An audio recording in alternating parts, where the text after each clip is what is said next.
All right, well, he's one of Hollywood's most talented actors, and it's easy to see why. Who can forget his Oscar-nominated performance as Solomon Northup, the free man forced into slavery in the Academy Award-winning film 12 Years a Slave. Now Chiwetel Ejiofor is delivering another memorable performance in the new film Z for Zachariah. He plays a nuclear war survivor who thinks he's the last person on Earth. Until he meets a woman, and although they don't share the same beliefs, he needs to convince her they are there for the same reason. It's about rebuilding. Maybe God, your Father, put this here for us. So we can start again. Chiwetel, good morning. This is a fascinating concept, and one I don't think a lot of people want to think about. Tell us about it.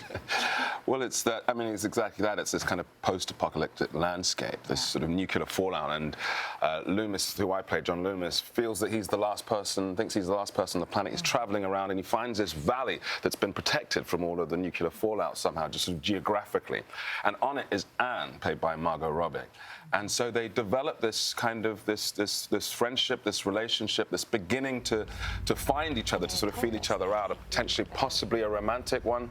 But he's sort of taking that quite slowly in a way. I think he's worried about getting into a bad relationship with the last woman on Earth, right. Which would suck. So, Where do you go from there? so, I'm leaving you. Well, where are you going to go? Good luck with that. Really? Okay. See you later. He'll be back. But then there is a love triangle because enter Chris Pine. Exactly. He becomes the third person in the mix.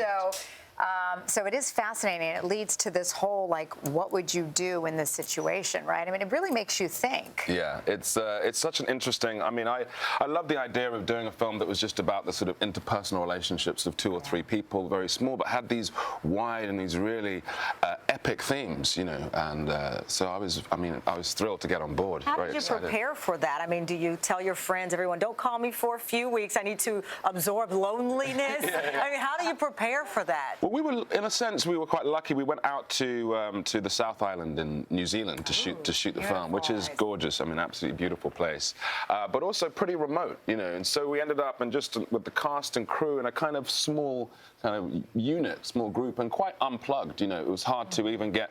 You'd have to walk sort of half a mile down the road, and there's a little box down there, and 2 feet from the box, you know, if you turn at a slight angle, you can get 1 bar of signal on your cell phone. You know? And at lunchtime, everybody's marching to go and get it. So, you know, so it kind of had that unplugged feel anyway. You know, kind of quite a remote feel, which I think was really good for the film. Does it, when you do something like that, when it's such a small cast, does it stretch different muscles acting-wise? Yeah, I mean, I think it does. I think we had to get really sort of, we had to think about the script very intensely. Craig Zobel, the director, is brilliant, and we were, you know, just able to work together in a very detailed form because there's nothing really else to hold on to. You know, you're working on these characters, and that's the tension, and the dramatic tension is built just between these few people and their story together. Well, it is thought-provoking. Yeah, I'm still thinking about it. I'm thinking about the ending. Like we're stuck. All I know is I'm the first dead guy. I'm gone. Are you worried about a bad relationship? No, I'm just worried about surviving. We keep it because you can cook. Z for Zachariah will be in theaters and on demand August 28th. Hello, Today fans. Thanks for checking out our YouTube channel. Subscribe by clicking that button down there and click on any of the videos over here to watch the latest interviews, show highlights, and digital exclusives.